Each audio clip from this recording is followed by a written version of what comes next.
ইয়াদ নাই সুপসার একটা সাইড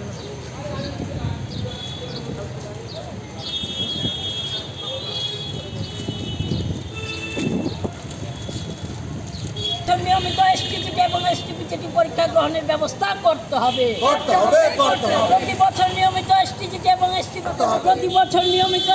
এবং এসটিপিটি পরীক্ষা গ্রহণের ব্যবস্থা করতে হবে। অল ইন্ডিয়া ডিওয়াইও জিন্দাবাদ।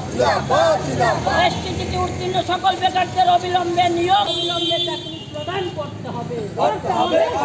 প্রতি বছর নিয়মিত এসটিপিটি এবং এসটিপিটি পরীক্ষা গ্রহণ, শিক্ষা বিভাগে শিক্ষক ও শিক্ষক সকল শূন্য পদে অবিলম্বে চাকরি প্রদান করতে হবে। শিক্ষা বিভাগে উদ্যোগের সহিত লক্ষ্য করছি যে রাজ্যে বর্তমান সরকার বেকারদের কর্মসংস্থানের ব্যবস্থা নিয়ে একেবারে উদাসীন। রাজ্যে জোট সরকার 7 বছর হয়ে গেল রাজ্যে প্রতিষ্ঠিত হলো। প্রথমে প্রতিশ্রুতি দিয়েছিল যে বছরে 50,000 চাকরি হবে। এই 7 বছরে তাহলে 3,50,000 চাকরি হওয়ার কথা, কিন্তু বিধানসভায় যেটা আসলো সে থেকে আমরা দেখতে পেলাম যে 56,000 এর মধ্যেই অবসরে গেছেন। আর এই 7 বছরে 16,091 জনের চাকরি হয়েছে। আজকে আপনারা দেখেছেন দীর্ঘদিন ধরে এসটিজিটি পাশ করা 2022-এ পাশ করা 230 জন বেকার চাকরির জন্য অন্য হয়ে ঘুরছে।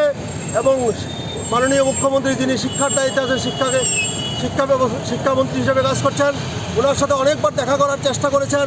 কিছুদিন আগেও ওনারা দেখা করার জন্য চেষ্টা করেছেন, কিন্তু ওনার যাওয়ার আগেই ওনার কর্তব্যরত পুলিশ ওদেরকে অ্যারেস্ট করে। ফলে আমরা all India democratic youth organisation এই রাজ্যে যে বেকারদের কর্মসংস্থানের কোনো ব্যবস্থা সরকার করছে না, এবং এই যে এসটিজিটি পাশ করা যে 230 জন বেকার, এদেরকে অবিলম্বে চাকরিতে নিয়োগ করা, তার পাশাপাশি প্রত্যেক বছরই এসটিজিটি এবং এসটিপিজিটি যে পরীক্ষা ব্যবস্থা, চাকরি নিয়োগের যে পরীক্ষা ব্যবস্থা, এটা পুনরায় চালু করা, এবং শিক্ষা দপ্তরের যে শিক্ষা এবং অশিক্ষণ কর্মীরা যে শূন্যপদগুলো আছে, এই শূন্যপদগুলো অবিলম্বে দাবি রাখা। এই দাবিগুলো আমরা বর্তমান রাজ্যের মুখ্যমন্ত্রী এবং শিক্ষামন্ত্রী যিনি আছেন ওনার কাছে আবেদন রাখছি, এবং পাশাপাশি আমরা স্কুলের কাছে যে ডাইরেক্টর আছেন ওনার কাছে এই বিষয়ে আজকে স্মারকলিপি দেব।